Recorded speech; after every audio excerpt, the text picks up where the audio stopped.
thank you everybody so much who came out. We really appreciate you being here and appreciate your participation and your time. We're very excited to have with us tonight Erin Rice, who is an HR professional and is going to be sharing from a deep, vast knowledge of all things human resource and behavioral.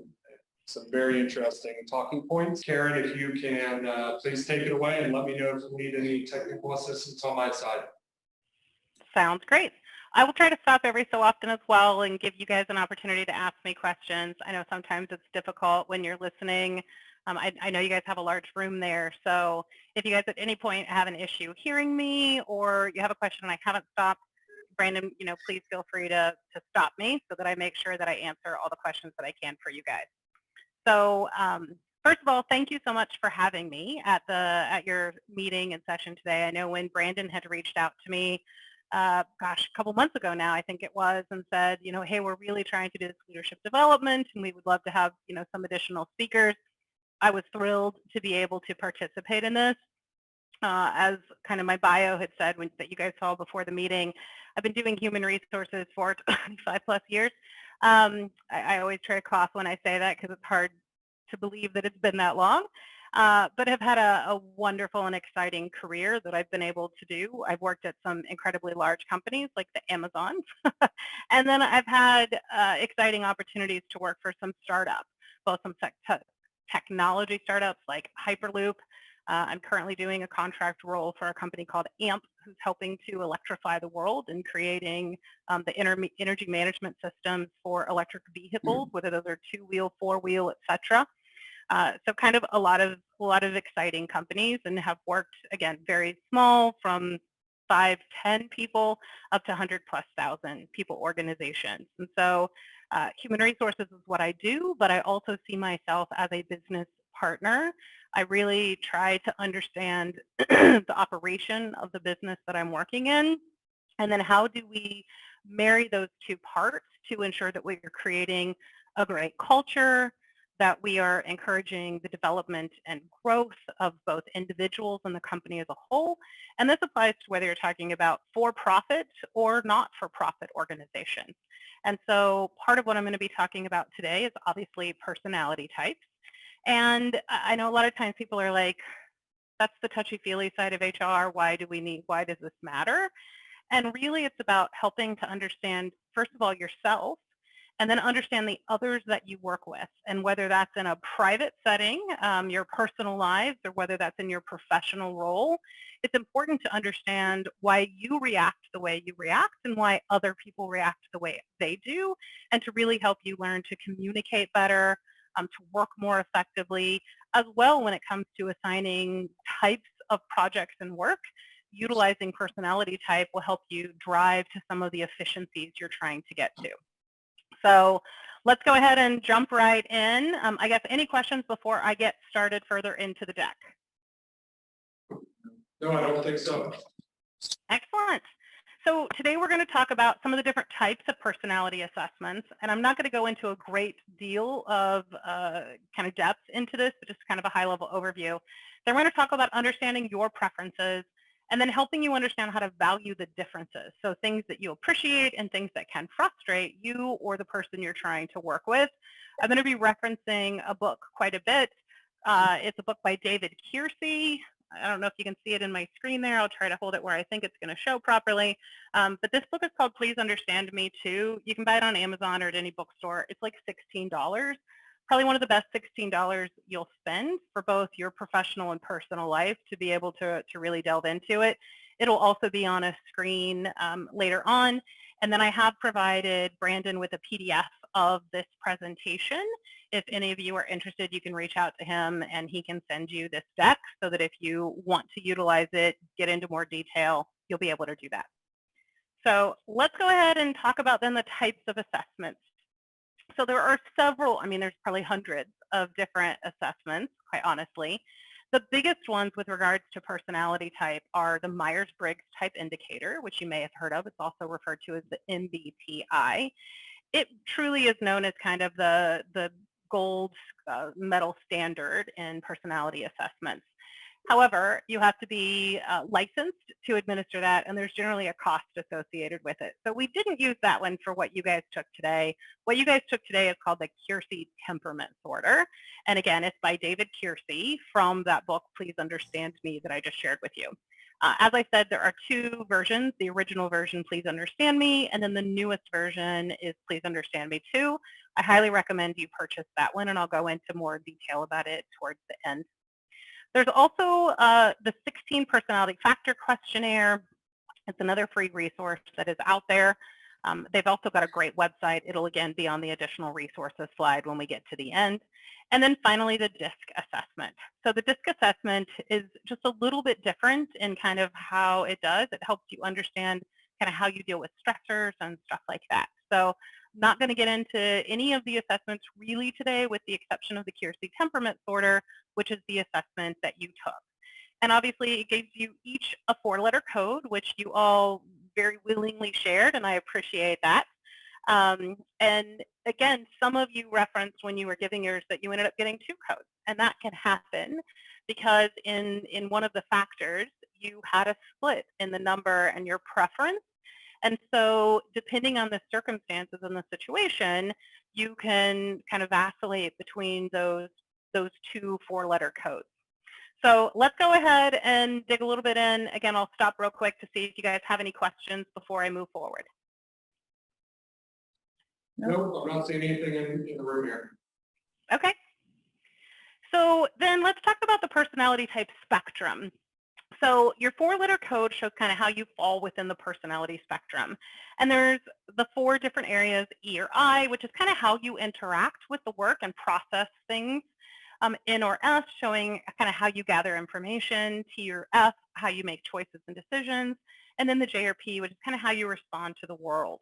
So the first letter indicates kind of how you focus and recharge energy. So a lot of people think an extrovert is a person who is outgoing, is kind of able to engage in dialogue. And that can certainly be the case because, again, it's about how you get energy. An introverted person doesn't get energy when they're in a large group like an extroverted person does. And so that's generally why you kind of fall towards the introversion. The other big thing that I like to point out, especially with regards to business, this is one of the key things I always point out in this area. It also is about, again, where I talk how you process through things. An extrovert is able to process externally as something comes up to them. So Brandon, as an example, you all heard, is an E. He's an extrovert. You can throw a topic at Brandon, and Brandon is able to have a dialogue with you about that topic. If you do that same thing to a person who tends to lean towards the introversion side, an introvert likes to actually process that internally before they're ready to speak about it. The reason I like to talk about this a lot in a business setting especially, and as well in your individual settings, is if you throw a topic at an introvert and you're expecting them to engage in dialogue with you right now, they're probably not going to do that.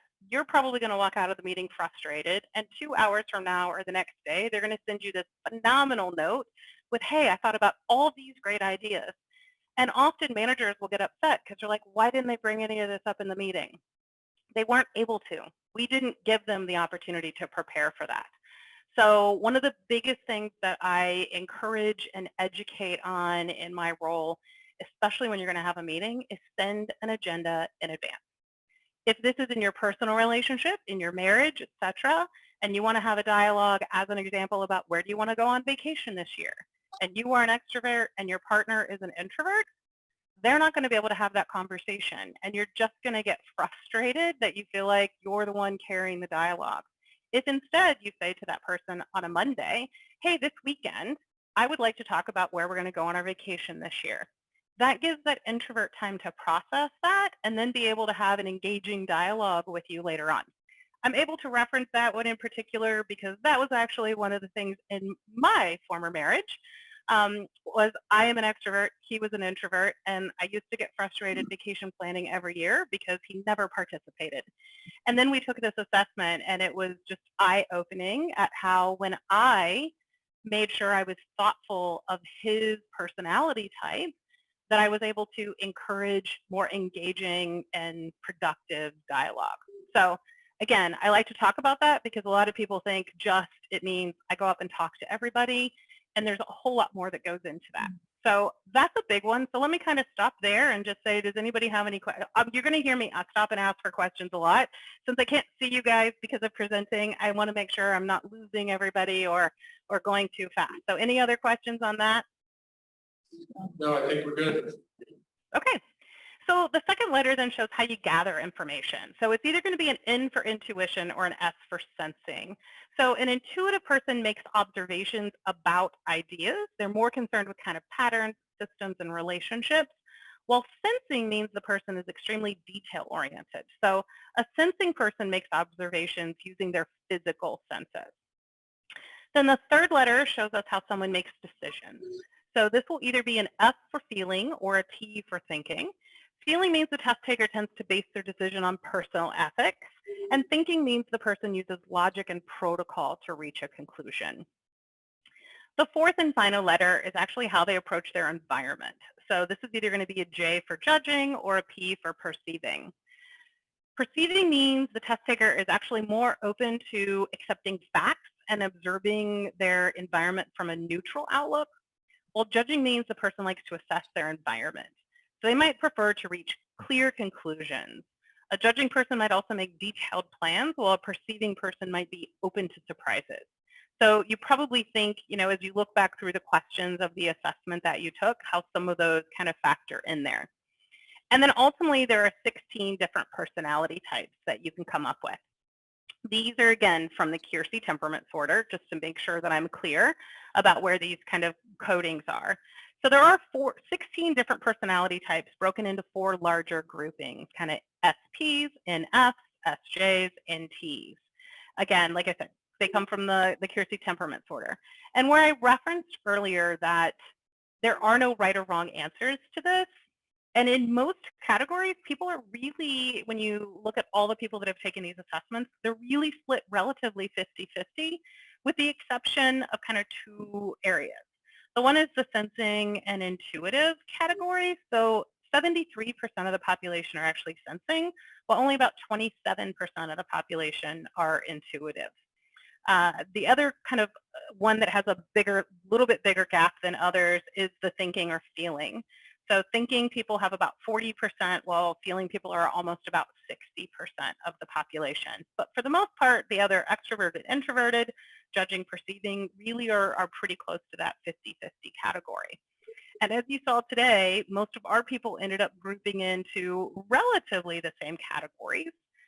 We had some ENFJs, which makes up about 2.5% of the population.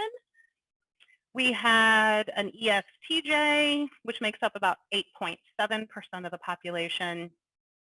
We had a couple people who fell into the ESFJ category, which makes up about 12% of the population. We had an ISTP that makes up about 5% of the population, and an ESFP that makes up about 8.5% of the population.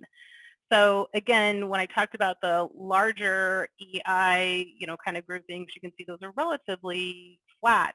But obviously this chart shows you kind of some of the differences between the percentage and the population. So any questions before I move on? No, I don't think so. We're finding it fascinating. Mm-hmm. Excellent, excellent. Well, hopefully it's going to get even more fascinating, because this is a lot of just data. We're actually going to get into some more useful, how do you make this work data. So big question people always ask me again, why do we want to know this? Organizations can use it to understand employees' learning styles, their motivations, their communication skills, how they're going to behave in an environment, and their values. And as I mentioned, there's not a style that is better for another, but understanding your preference and then that of those around you can really understand which personality types you're more or less compatible with, and also help you to provide a more productive environment. So again, it doesn't necessarily mean if I'm this kind, I'm going to not get along with this kind, but it really means more, I have to think about how I speak or how I discuss something with one category of classification than another. So I will tell you, I've worked at organizations that have this as part of their onboarding process. Hyperloop, as an example, did that. They had every new employee when they came on during onboarding take this. And we would actually have meetings where we would show people what are, how do our employees fall across the organization? And then some departments leaned into it more than others, quite honestly. And some departments would actually have on their kind of desk tags what their 4-letter code was. Because what it allowed them to do was when I walked up and I was talking with one personality type, I may communicate one way, where with a different personality type, I may communicate a different way. And I actually have a slide on, in communicating with people in those different groups, how to kind of look at that. So we'll get to that here in just a second. So let's talk about the effects of each preference in work situations then. So extroverted types, let's start there first. I'm not going to read through everything on the slide. I'll talk a bit so you'll be able to read through the other pieces, but kind of some of the key things I want to point out. They like a variety and action. They're often good at greeting people, as we talked about earlier. They can also sometimes be impatient with long, slow jobs, and they can often act quickly, sometimes without thinking. So again, when you're talking about assigning roles and tasks, whether this is at work, whether this is at home as a parent with your children, whether this is at home with your spouse, these are the kind of things to think about. And maybe you figure out who plays what role based upon your personality type, and maybe there's less friction and problems as far as that goes. Did you have a question? Vivian's very excited. So then let's go ahead and go into the introverted types. So they like quiet for concentration. So this can, again, be something to think about in the work environment, where extroverts, myself as an example, I love to have music playing or something that kind of preoccupies my mind as well. Introverts probably aren't going to like that. They're going to appreciate a more quiet environment. They can also work on one project for a long time without interruption. So these are people who are really good. If you've got a very specific thing that you want them to work on, they will be much more engaged in doing that type of work than what an extrovert will. They dislike telephone interruptions. So these are people who you probably want to set windows of time when they're answering their phone versus they answer every time the phone rings. Anything will actually tell you a ringing phone is not a high priority thing necessarily. Depending on the business you work in, I don't want to turn anybody off if you work in a call center, certainly answering the phone is your primary business. Introverts sometimes think before they act, and then sometimes without actually acting. So definitely something that you need to look out there. And they may prefer communications to be in writing. So where an extrovert may jump up and walk to the next person's cubicle, an introvert may have preferred it that you send them an email. So again, it's just thinking about how different people work and then working the best with everybody that you are with. So let's go into the next two categories. We're going to talk about sensing and intuition now, so the S and the N. So the sensing types tend to focus on what works now. They like an established way of doing things. They usually are a step-by-step person to reaching a conclusion. They are not often inspired, and they may not trust the inspiration even when they are. They're very good at precise work, and sometimes they can actually oversimplify a task, so things to be thoughtful of. And then intuitive types, they tend to focus on how things could be improved. So they'll dislike doing the same thing repeatedly because they enjoy learning new skills. Sometimes this personality type can leap to conclusions quickly, and they may get their facts a little bit wrong because they've jumped to that. And sometimes these folks can over-complexify a task. And then the last two types are the thinking types and the feeling types. Oh, sorry, not the last two, the third two. And then, so let's see, the thinking types, they're really good at putting things in a logical order. They respond to people's ideas. They definitely like to be treated fairly. They tend to be firm and tough-minded. They can actually hurt people's feelings sometimes without knowing. I'm sorry, I'm talking the thinking types. I was like, this doesn't make sense. None of what I'm saying makes sense to me right now. Did I flip past? I did. I flipped past the thinking type slide. Sorry about that, folks. So let's talk about the thinking types the correct way now. I was like, these don't make sense. This is a feeling type. So the thinking types are actually good at, like I said, putting things in logical order. They respond to people's ideas rather than their feelings. They do need to be treated fairly. They can be firm and tough-minded. And again, they may hurt people's feelings without knowing it. And they do have a talent for analyzing a problem or situation. Then the feeling types, this is going to make way more sense for you feeling types who are looking at me going, what the heck is she talking about? That's not me at all. Feeling types tend to like harmony and will work to make that happen. They're actually good at seeing the effects of choices on people. They do need occasional praise, and they dislike telling people unpleasant things. So again, when you're thinking about who's going to handle a conversation, etc., you want to be thoughtful about it may make more sense for one person than another person. Keeping in mind that, especially when you're talking about managers, just because I'm a feeling type and I don't necessarily like telling people unpleasant things, it is a learned skill. It may not be my preference and my typical personality type, but I can learn the skill to have those difficult conversations.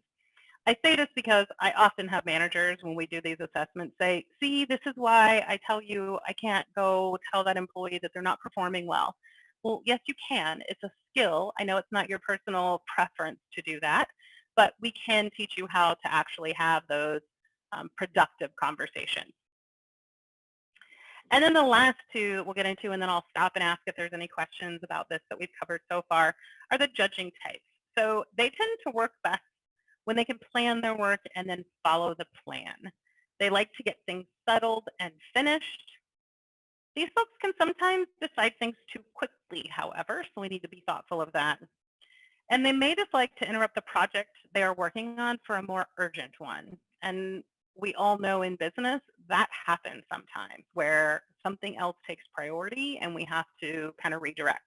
So again, in a work environment, be thoughtful of those individuals who are the judging type so that you kind of can help them work through that process. And they'll want only the essentials needed to begin their work. So in other words, they don't need you to necessarily tell them, here's A through Z. You can actually say Z, and they will figure out what they need to do to get there. And then lastly, the perceiving types. So they don't mind leaving things open for last-minute changes. They adapt well to changing situations. So again, these can help be your drivers of change if you're going through a change environment in your organization. They may, however, have trouble making decisions, feeling like they don't have enough information to make the decision. So sometimes you have to encourage perceiving types to actually get to the finish line, make a decision, move on to the next piece. They also might start too many projects and then have difficulty in finishing them. These folks sometimes, too, will postpone doing unpleasant jobs. So things that they don't find as engaging, they may have a little bit more difficulty getting those things accomplished. And then they can actually get a lot accomplished at the last minute under a pressure of a deadline. So these are the kind of folks that sometimes if you've got something that came up, it is burning, it has to be worked on today. These might be the folks that you want to go to for that because, again, they're going to be able to adapt to the change, work on it, be okay with the pressure of a deadline, etc. So before we move on to communications and kind of how better to communicate, let me stop there and ask if there are any questions so far. I have a question, Brandon.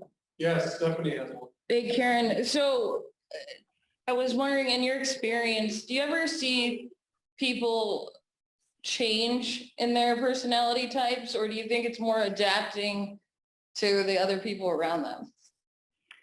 It's a great question, and I will say you can modify over time because when you're working in a certain environment and you have had to adapt to change to working in that environment, you may find your code changes.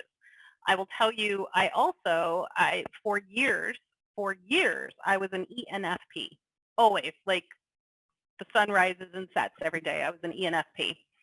And then when I started my master's program, I had to take the Myers-Briggs, and it came back as a different coding. And I was like, I don't believe this.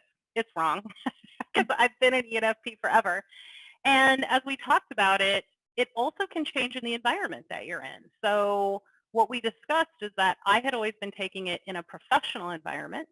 I was actually now taking it in an educational environment. And so perhaps the way that I looked at things could change between that professional kind of what I have to do as an HR executive, and then what how I am in a classroom where I don't necessarily know everything. Not that I know everything in business, but I've been doing HR long enough that I feel pretty confident.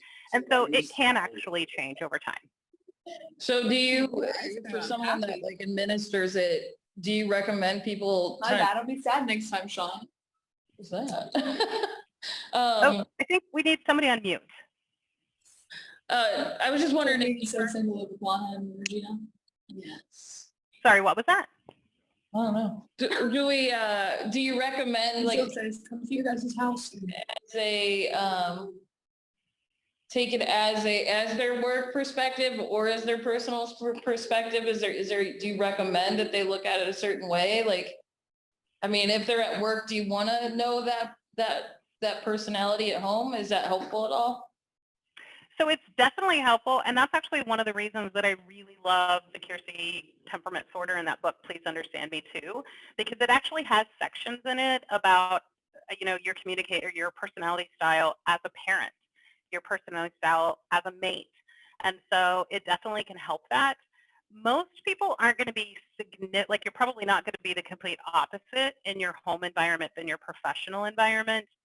But it certainly is worth, kind of the mindset that you're in when you're taking it. And then if you have a completely different environment, take it again. See if it does in fact change when you're going to do that. I will say about these assessments, they're not something that every single time you sit down and take it, they shouldn't be changing. But when you're talking over a course of years, it can shift. So again, that was early in my career that I was always in ENFP, and now I'm in ESFJ. So again, just kind of, I took the assessment again as I was going through this for you guys, and I took it and I was like, okay, it's different. So I went back and I took it again and I reread all my questions and said, okay, let me think about this. But it is not something that if you take it today and you take it tomorrow, you're going to get a different response. You're going to get relatively similar responses, but you may find that you get a different response depending on the environment that your mindset is in. Thank you. Yeah. Any other questions? Great question, by the way. No, I'm not seeing any others. Okay. Then let's go ahead and talk about communication, because I think this is a big one, and this is one I talk about a lot with folks.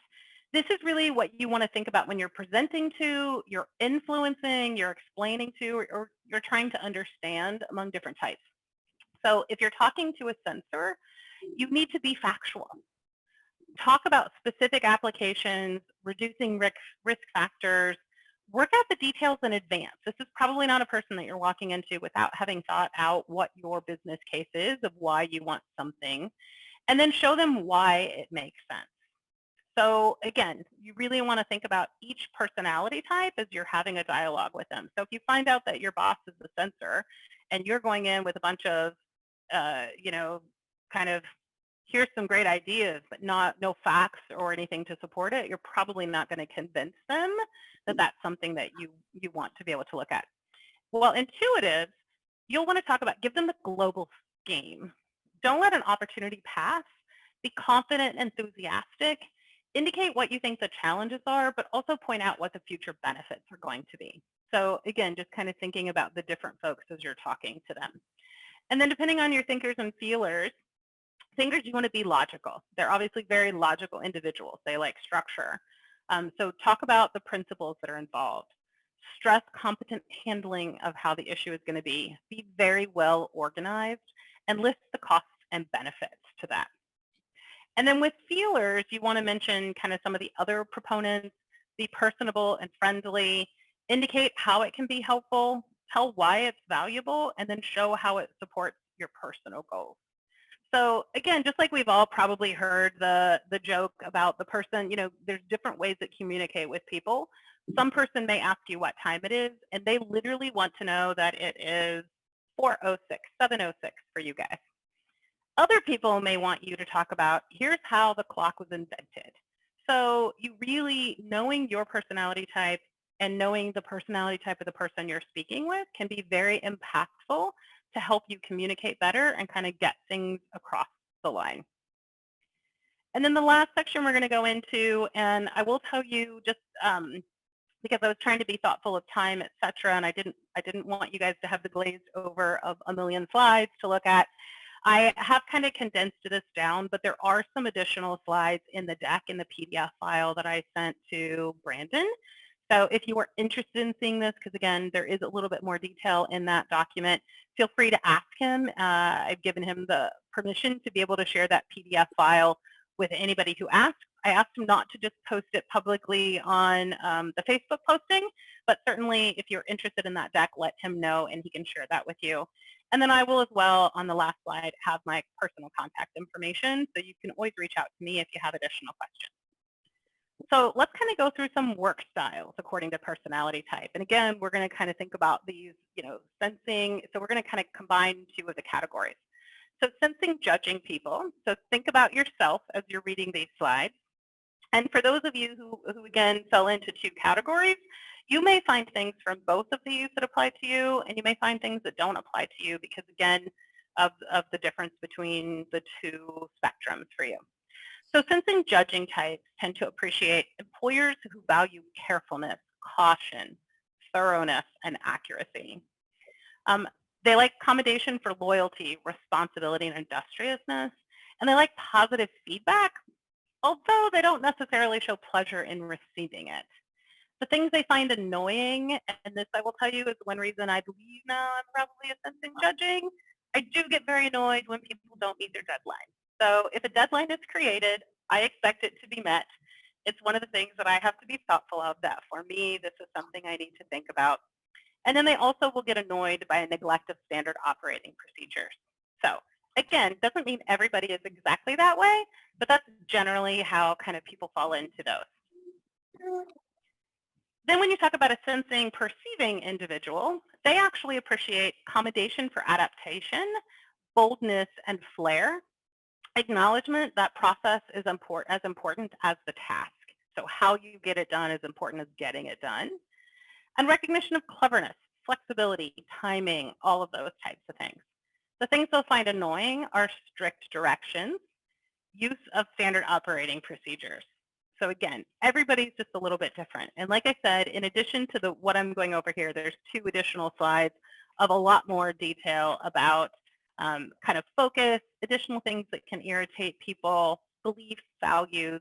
So if you're interested in diving in more, reach out to either myself or Brandon for that additional deck with the additional information.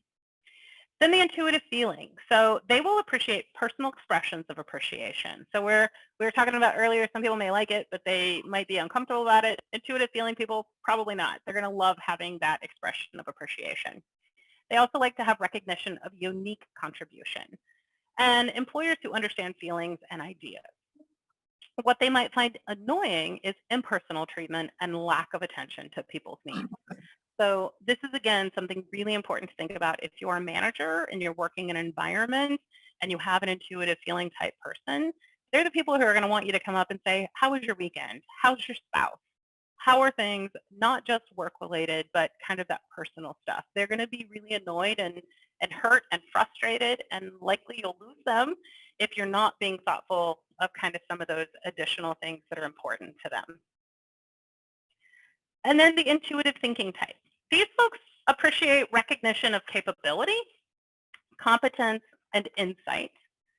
They often will tend to have brilliant ideas and strategies, and they like commendation from someone who is equally or more competent. So these people probably not necessarily going to appreciate if a lower level person says, but if a higher level person says that, they're probably going to find great joy and recognition in that. The things they can find annoying are violations of logic, reason, principles, or unproductive rules, traditions, or biases. So as an example, I work with a lot of engineers in this organization and at Hyperloop as well. And a lot of engineers tend to be intuitive thinkers. And so I often will hear, especially since I run human resources, like, please don't create policies for policy's sake or things that become burdensome to have to manage or administer, those types of things.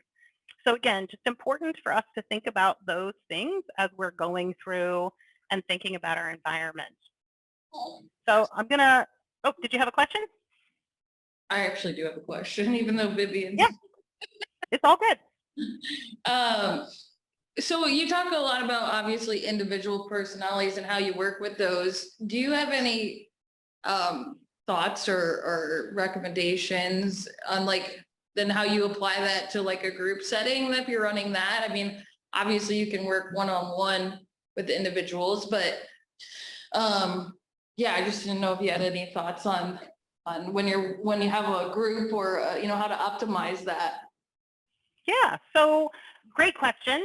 So with group settings, again, if you've got a group who's all willing to take this assessment and you can understand kind of different people's personality types, the keys for group settings and kind of assigning work, et cetera, is when you're thinking about that group and you've got, you know, a project or a deadline, again, be thoughtful based on personality type. Like we talked about, some personality types are more adaptive to change, some are not. So if you're working on a project that you think is going to have a lot of change to it, maybe those you know, types aren't the people who you're including in that. So it definitely is an individual personality type, but you may also find that, again, depending on the environment, you have the option to create teams that have complementary personality types in them, and then you're able to kind of assign work, roles, responsibilities based upon that. I don't encourage people to have all a single personality type in a group because while some people may think, well, that's going to be productive because they're going to think the same, you're going to have group think, unfortunately, come out of that. And so, and that's the last thing you want because then you're not necessarily moving the needle forward in a group think kind of yes environment. So you do want those opportunities for people to challenge. Like I said, one of the #1 things that I highly recommend for groups and meetings and all those types of things are have an understanding of what it is that you're trying to work on, create an agenda in advance so people have an understanding of what's going to be discussed so that you can prepare for that.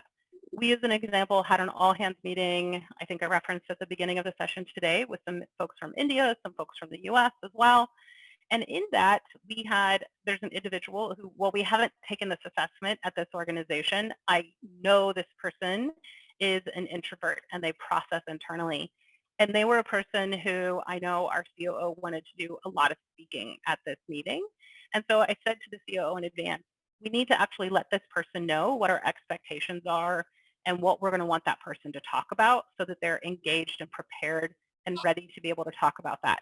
That person did a fantastic job today, but I know if we had just turned a slide over to him and said, hey, you know, go for it, he probably would have stumbled, not had, you know, an idea of what he wanted to say, not because he isn't brilliant, because he is, but just because he needed to process internally what he wanted to say and how he wanted to say it before he actually said it. So does that answer your question? I know there isn't like a clear cut, but hopefully that helps you, guide you a little bit. Yes, thank you. Okay. So let me touch base on this and then I will open the whole floor to any additional questions that you guys have. So some additional resources, and these are clickable links, but unfortunately I know clickable links don't work for you guys, so I wanted to make sure I provided the web address there.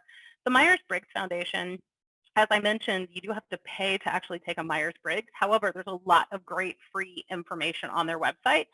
So if this is an area that interests you, I highly encourage you to take a look at that. The Keirsey Temperament Sorter is, again, from David Keirsey, who wrote the book, Please Understand Me. And then personality types, 16 personalities. It's one of the things that I referenced earlier. They have an assessment that will give you the same 4-letter code, but they also have a ton of other assessments. And on any one of these websites, you can choose to purchase additional things. I like the Keirsey because, again, the one that's in the book, because it's free. And not everybody wants to spend a bunch of money to get more information about themselves. But each of those sites does have additional, you know, reports and things that you can purchase if you want to kind of delve into yourself even more. I know a lot of people are into the like 23andMe these days and DNA and all the tree searching and everything like that. This can also be one of those things that you can really deep dive into if that's something that interests you, to really understand more and more about yourself and then how you can interact better with others in your life. And then, like I said, again, the book, Please Understand Me, too. I've probably said it 100 times. I'm pretty sure David Keirsey should be giving me some sort of stipend for every time I reference the book, but I do own it. It's in my library personally, every company I've worked for, I encourage to create a learning library. So for those of you at different organizations, I know I heard a lot of good companies that you guys were talking about that you work for.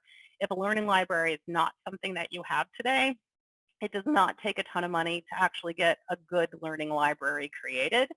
And then I just create almost a regular library type system where anybody in the org can actually check out those books and really help to grow. If you have questions that you would like to ask about, hey, what are some different books, I'd be happy to share with you.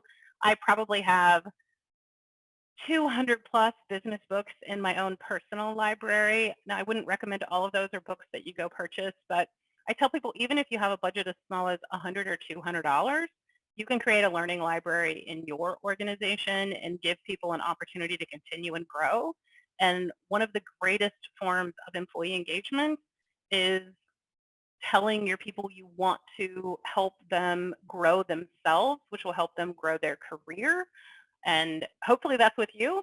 The goal is that you're creating, a person who is so happy about the fact that you care about them and you're trying to give them those resources that they will, stay longer. You'll retain them. You'll lower your turnover, which all of us in business, that's our goal of what we want to do.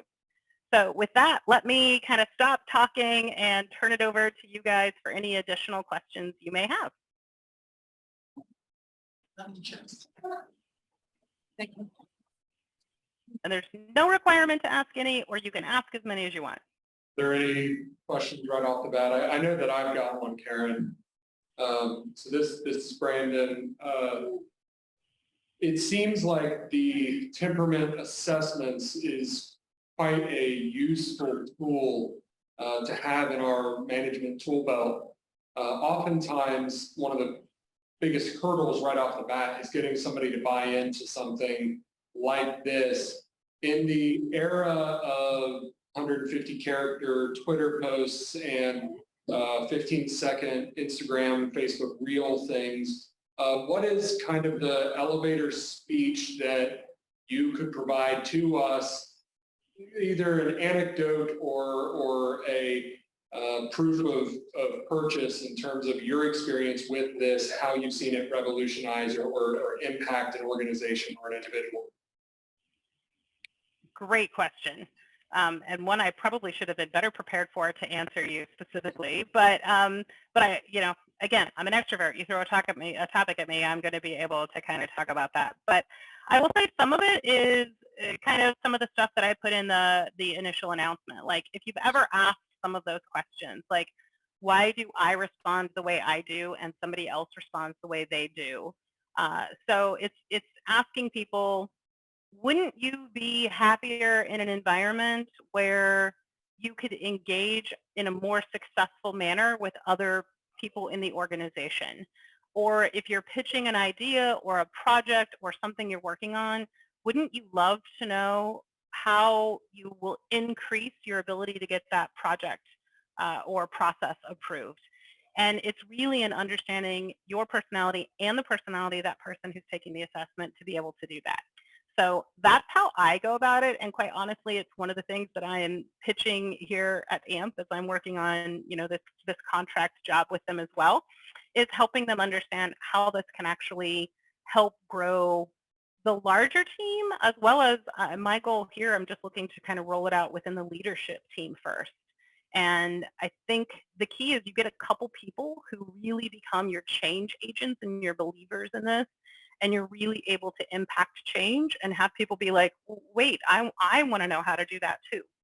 And so you can actually drive it from the inside out.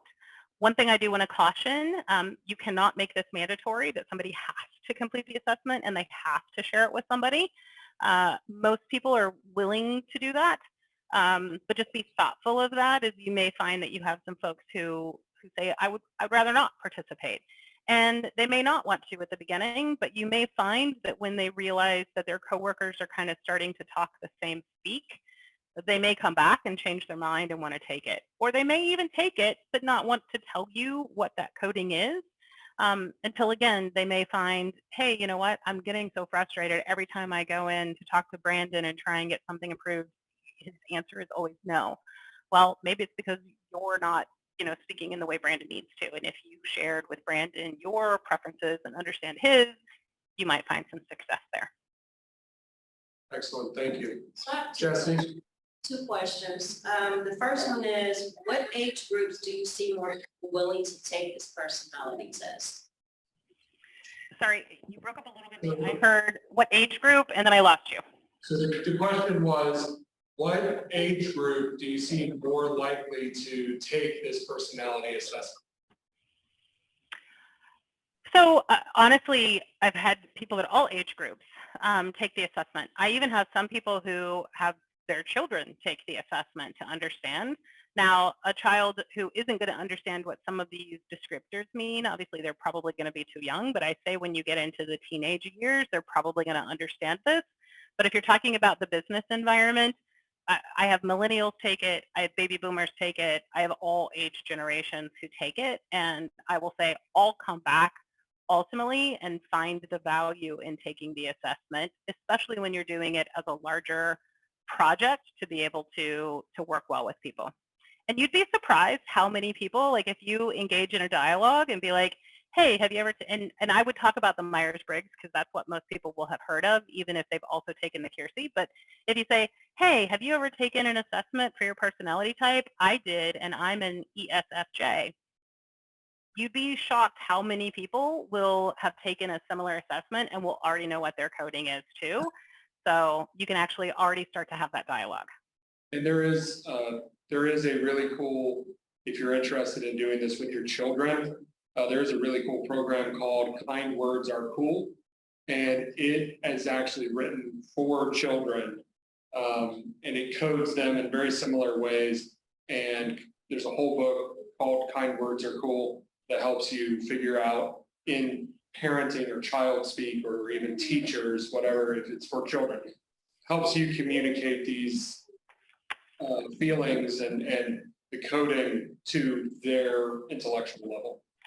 So Jesse, what was your other? My second one in general state, or basically, because for me, graduated in the mid-90s, I don't ever recall having this test in high school, but I do recall seeing similarity tests in college courses. So my thing was, if it was something I learned beforehand to really engage how to communicate effectively with my peers, whether I'm in middle school or whether I'm in high school, I think the communication would have been a lot better amongst if we all kind of, oh, okay, I'm this personality. I can kind of see how I can work with you better versus everyone's kind of bumping heads or we're all kind of getting angry because something doesn't go, we're not understanding the concept of our own personalities. Yeah.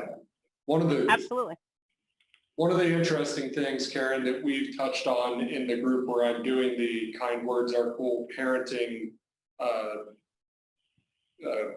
learning stuff is that oftentimes these personality traits are things innately wired into us as people, and they are things that you can pick up on as early as toddler years, and you can start to see if your child is going to be lean more extroverted, more introverted, the way that they process information.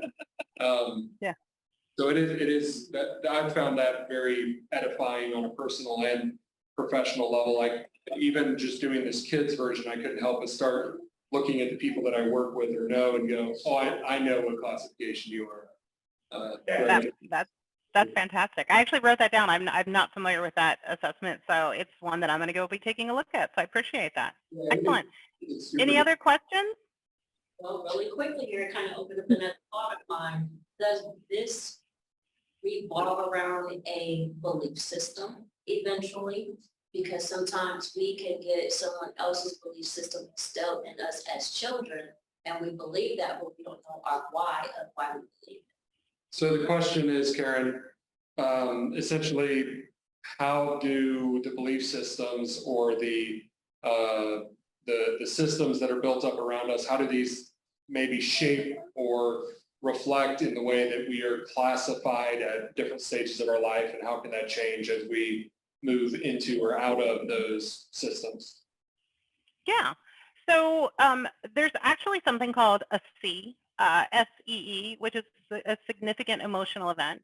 And I will definitely say significant emotional events that happen in your life have the ability to change the way you view things and look at things. So as an example, 9/11 would be a significant emotional event for all of us in the US. And I would certainly say that people, probably the way they looked at some things, their beliefs, their values, the way they interpreted the world prior to that event, opposed to how they may have, interpreted the world post that event, may actually shift. So there are opportunities in your life for your beliefs and value systems to change, which is also why, again, I think these can change over time. You're not going to, like I said, you're not going to find a change to your result today versus tomorrow, or probably even today versus next month. But certainly if you have something, a significant emotional event that happens in your life or around you, those are definitely things that can change your values and belief systems. And if this is something that you really are incorporating into your daily life, I would definitely encourage you to retake the assessment once you've done, had that type of event, so that you can see, as you answer those questions now, how does it make me, view the world and potentially how I interact with things.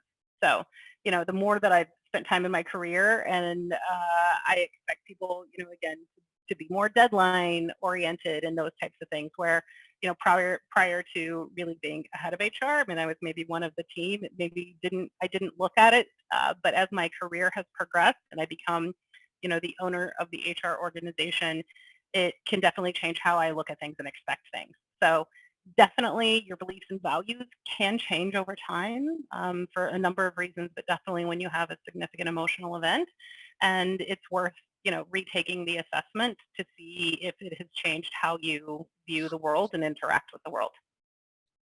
Excellent, thank you. Do we have any time for another question? Do we have any others? Yep, if you have questions. I have a quick question from online. Yeah. That's okay. This is Christy. I have two questions.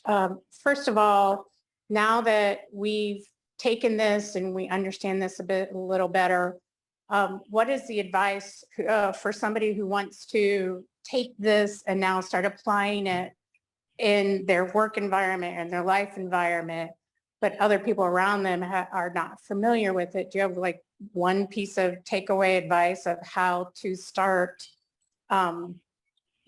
utilizing this on a daily basis, or, now that you have a better understanding for yourself, just kind of one thing? Somebody comes in and says, yeah, I'm an SF, and people aren't familiar with it. So that's my first question, is kind of one takeaway piece of advice. And two, is there, can we make errors by assuming that people are a certain, combination of letters incorrectly, and that can also negatively impact how you interact with them? So definitely. So let me answer your first question first, and then I will come back to your second question, because those are fantastic questions.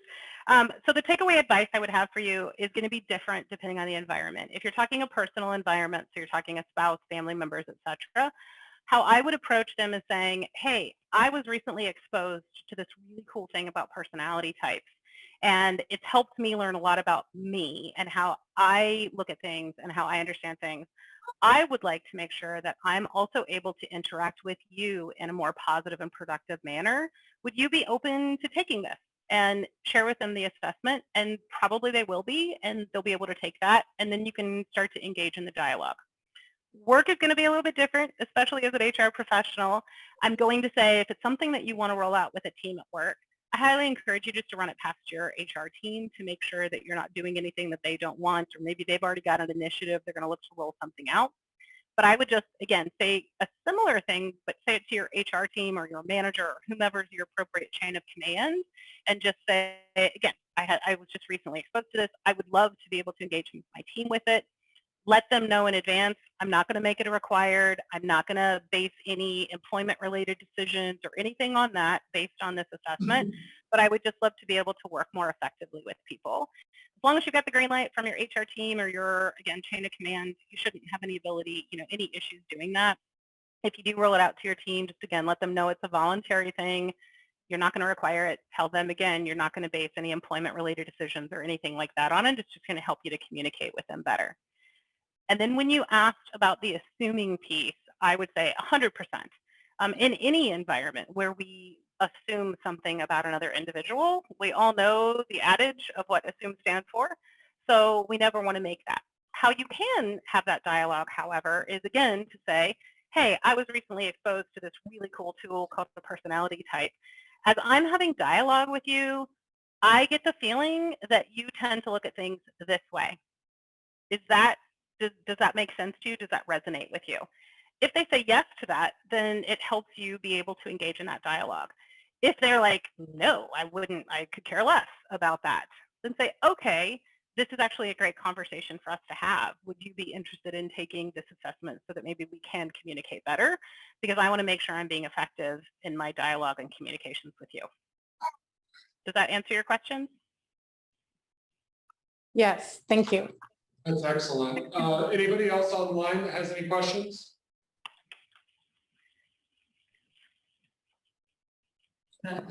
Okay. Okay, so on the screen here now is obviously my personal email address, Karen. You can't see the underscore, but it is Karen_HRPro@yahoo.com. That is my personal email. I'm also on LinkedIn, Karen Rice, so feel free to send me a connection request. More than happy to connect with people. And at any point, if you have any questions, you can feel free to reach out to me. More than happy to engage people in dialogue. Again, I'm all about helping people work more effectively in their environment, whether it's I'm working with somebody or not. I think anytime we live in an environment where people don't necessarily communicate well these days. So I think anytime we can increase the ability and effectiveness of our communications with our fellow coworkers, our friends, our partners, whatever the case may be, it just makes it all a better world. So I appreciate you guys having me here today. Thank you.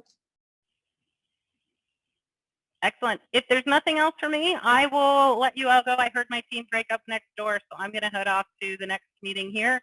But I hope you all have a fantastic evening. And again, thank you so much for allowing me the ability to share this exciting topic with you. Thank you so much, Karen. Thank you. Everybody take care. For the recording and for everybody else here in the room and online, thank you guys so very much for your time. Here, I'll step with the camera. Thank you so much for your time today. We really appreciate you taking the time to be with us. For next month, we are going to have the Vice President of Sally Beauty Supplies Zooming in with us and speaking to us about some life lessons that he's learned during his career. I think it's going to be very edifying for everybody to participate in, so we look forward to seeing you there. Thank you so much for your time tonight. We appreciate it. Take care, everybody. Bye-bye.